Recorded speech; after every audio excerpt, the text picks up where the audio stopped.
प्रिय विद्यार्थियों, आइए पढ़ते हैं उत्तर प्रदेश माध्यमिक शिक्षा परिषद प्रयागराज के कक्षा 9 के संस्कृत विषय के अंतर्गत गद्य खंड में द्वितीय पाठा आदिकवि वाल्मीकि है।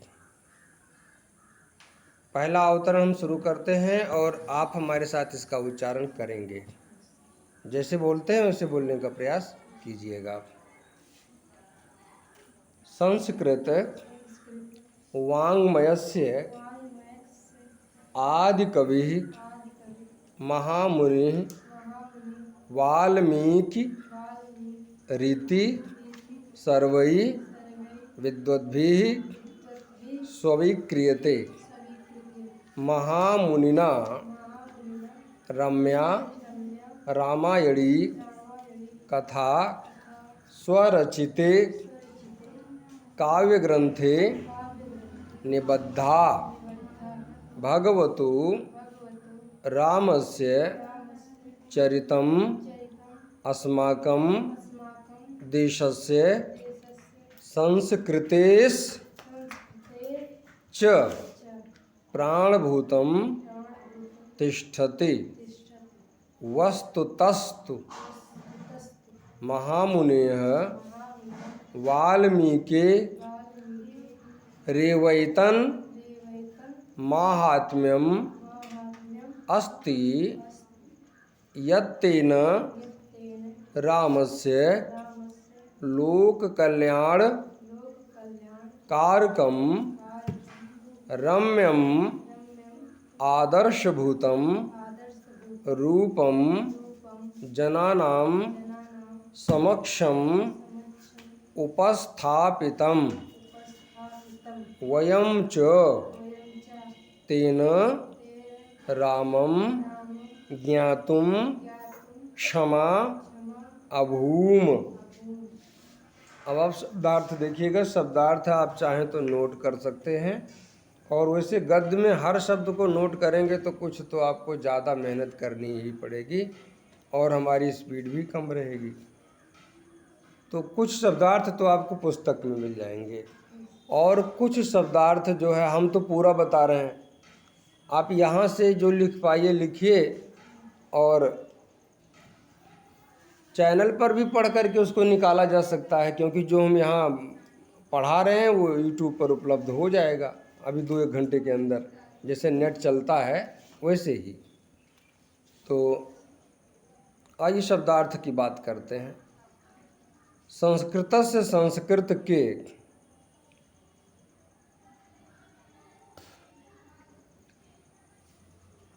आदि कवि। आदि कवि, आदि मतलब पहले, जो सबसे पहला होता है उसे आदि कहा जाता है, और जो सबसे अंत में होता है वो अंत कहा जाता है। तो यहाँ आदि है।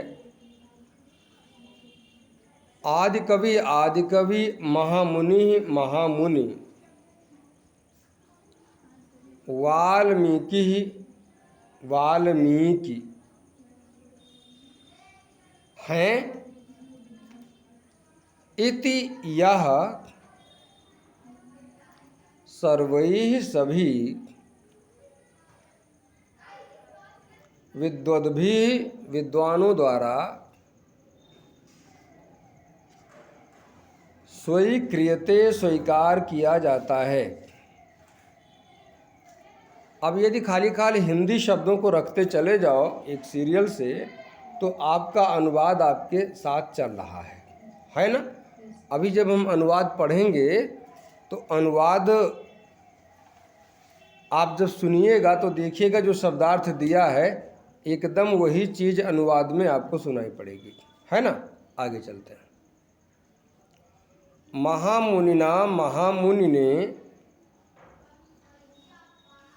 रम्या रामायणी, मनोहर रामायण की। रम्य का मतलब है मनोहर, जो सुनने में देखने में अच्छा लगता हो।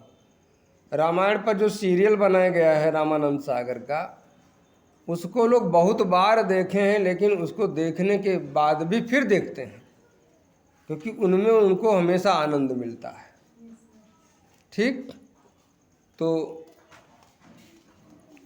इसीलिए उसको रम्य कहा गया है, मनोहर कहा गया है। रम्या रामायणी, मनोहर रामायण की कथा को स्वरचिते अपने लिखे गए, रचित मतलब लिखे गए, काव्य ग्रंथे, काव्य ग्रंथ में, ग्रंथ का नाम रामायणम है, उसका उल्लेख अभी नहीं हुआ है, आगे होगा। अपने लिखे गए काव्य ग्रंथ में निबद्धा, बांधा है अर्थात रखा है।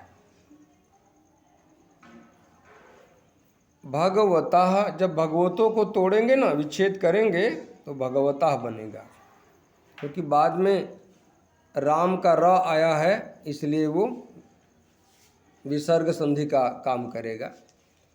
तो भगवतः भगवान रामस्य, राम का चरितम चरित्र, अस्माकं देशस्य, हमारे देश, देश का नाम तो पता ही होगा, अस्माकं देशस्य, हमारे देश, संस्कृतेः, संस्कृति का, चा माने और, यह संस्कृत भाषा नहीं है, संस्कृति, कल्चर, रहन सहन। प्राणभूतम, प्राण तत्व, प्राणभूत का मतलब हुआ प्राण तत्व, तिष्ठति है, महामुनि है, महामुनि की,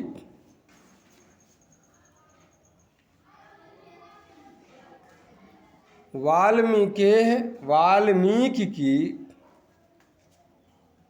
अब उनको वाल्मीकि क्यों कहा गया है? उनके चार चार नाम हैं, तो आगे आप जब बढ़ोगे तो पाठ में मिलेगा, इसलिए यहाँ उसकी चर्चा हम नहीं कर रहे हैं। वाल्मीकि, वाल्मीकि की, एव ही एतत्, विच्छेद में एतत् शब्द जुड़ा हुआ है, एतत्, लास्ट वाले ता में हलंत रहेगा। यह माहात्म्यम, महानता, अस्ति है, यत कि, तेन, यह तेन जो लिखा है ना, जब तोड़ेंगे तब बनेगा यत धन तेन। चर तो संधि है व्यंजन वाली, जब व्यंजन पढ़ेंगे तो बताएंगे इसको। यत की, तेन, उनसे, यानी उनके द्वारा, रामस्य, राम का, लोक कल्याणकारकम, लोक कल्याणकारी,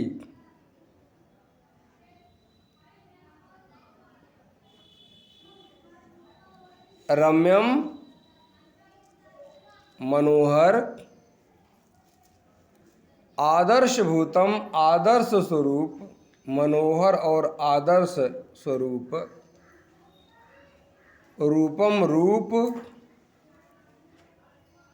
जनानाम समक्षम, लोगों के सामने,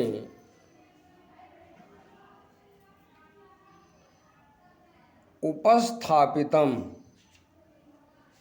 उपस्थित किया गया है। राम का चरित्र लोगों के सामने किसने उपस्थित किया? वाल्मीकि ने। वयम, हम लोग, च, और, तेन, उनके माध्यम से, यानी वाल्मीकि के माध्यम से, उनके द्वारा, रामम, राम को, ज्ञातुम, जानने में, उसे शुद्ध उच्चारण होगा ज्ञातुम, ज्ञातुम, जानने में, क्षमा, समर्थ, अभूम, हुए हैं, अभूम, हुए हैं। अब यहाँ पर एक अवतरण पूरा होता है, और आप लिखे गए शब्दार्थ के सभी शब्दों को एक तरफ से रख दें तो आपका अनुवाद भी बन जाता है पूरे अवतरण का। इक्का दुक्का शब्द इधर उधर होंगे तो उन्हें आप पढ़ के सेट कर सकते हैं कि किसको कहाँ रखने पर वाक्य बढ़िया लगेगा। कर्ता कारक इत्यादि का नियम संस्कृत और अंग्रेजी में, अंग्रेजी और हिंदी में ज़्यादा देखा जाता है। हमारे संस्कृत में आगे पीछे कोई कहीं भी रखा जा सकता है, इसलिए इसमें कहीं कहीं ऐसा भी मिलता है। चलिए इसका प्रसंग समझते हैं।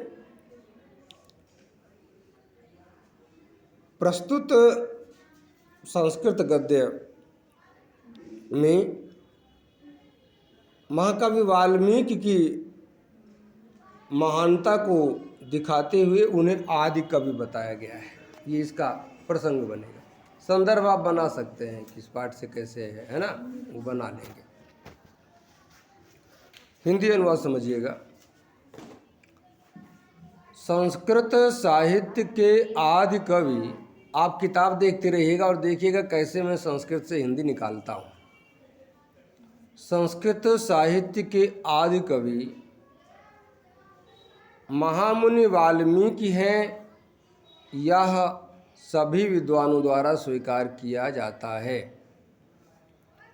महामुनि ने मनोहर रामायण की कथा को अपने लिखे हुए काव्य ग्रंथ में रखा है, बांधा है।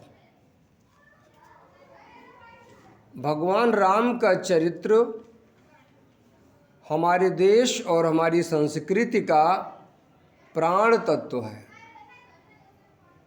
वास्तव में तो महामुनि वाल्मीकि का इतना महात्म्य है, इतना महत्व है कि उनके माध्यम से राम का लोक कल्याणकारी सुंदर स्वरूप हम लोगों के सामने उपस्थित किया गया है। ये उनकी महानता है। अगर वो कहानी लिखे ना होते तो उसको हम सुने ना होते, देखे ना होते, और हम उनके माध्यम से राम को जानने में समर्थ हुए हैं। ये हुआ इसका अनुवाद। कुछ व्याकरण की बातें देखते हैं जिनको नोट करना चाहिए, क्योंकि जो कठिन शब्द लगते हैं इसी व्याकरण को लिखने के बाद सरल हो जाया करते हैं, है ना। तो देखें कौन कौन से शब्द जोड़ के क्या क्या बनाया गया है। समस्त पद लेते हैं, संस्कृत वाङ्मय से आदि कवि है। इसका विग्रह बनेगा, विच्छेद कर लेंगे। संस्कृत धन वाङ्मयस्य, संस्कृत धन वाङ्मयस्य धन आदि कवि। यहाँ पर वाङ्मयस्य और आदि कवि, यहाँ पर दीर्घ स्वर संधि है, बाकी समास किया गया है, उसकी चर्चा हम नहीं करेंगे। और चर्चा इसलिए नहीं करते हैं क्योंकि बच्चों को कठिनाई अनुभव होने लगेगी, 9th में ही डर जाएंगे तो फिर पढ़ेंगे कैसे। इसलिए डराने की ज़रूरत नहीं है, सब सरल है। बस पढ़ाने का शिक्षक का मन होना चाहिए और बच्चों में भी रुचि होनी चाहिए। चलिए, वाल्मीकि ही धन इति, विसर्ग संधि हुई है, विसर्ग का रा हुआ है और फिर ई जुड़ गया है, ई की मात्रा लग गया है।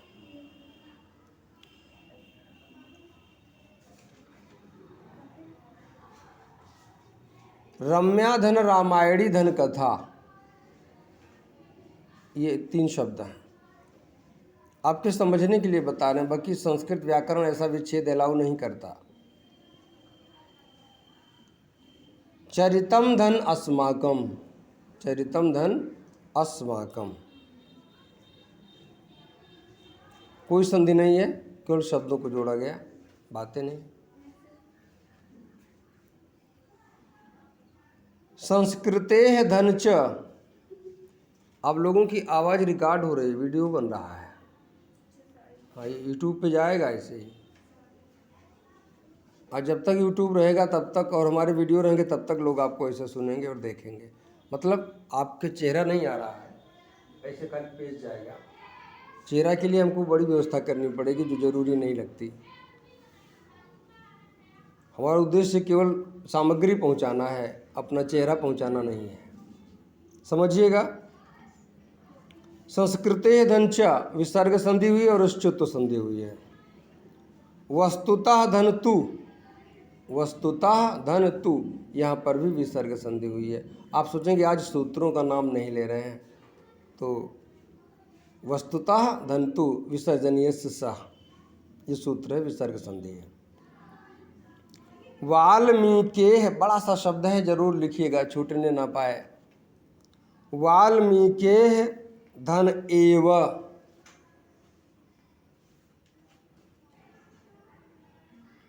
धन एतत्,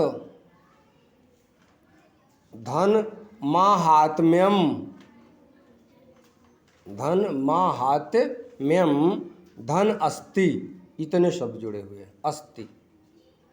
तो वाल्मीकि धन एव, यहाँ पर विसर्ग संधि है, और एव धन एतत्, यहाँ वृद्धि संधि है, और एतत् धन महात्म्यम, यहाँ पर अनुनासिक संधि है। येरो अनुनासिक का सूत्र लगता है। लोक धन कल्याण धन कार्यक्रम, कोई बहुत कठिन नहीं है। एक शब्द बीच में छूट रहा है, यत धन तेन, यत तेन जो लिखा है काम की चीज़ है ये, यत धन तेन, यत तेन, यहाँ पर चर तो संधि है, जो व्यंजन संधि का एक नियम है। खरिच सूत्र है इसका, पढ़ाएंगे समझ में आ जाएगा। बिल्कुल आप सूत्र सुन के हैरान ना हो, सुना इसलिए रहे क्योंकि जब पढ़ाएंगे तो सुने रहोगे तो आपको सरल लगेगा। आगे है रम्यम धन आदर्श भूतम,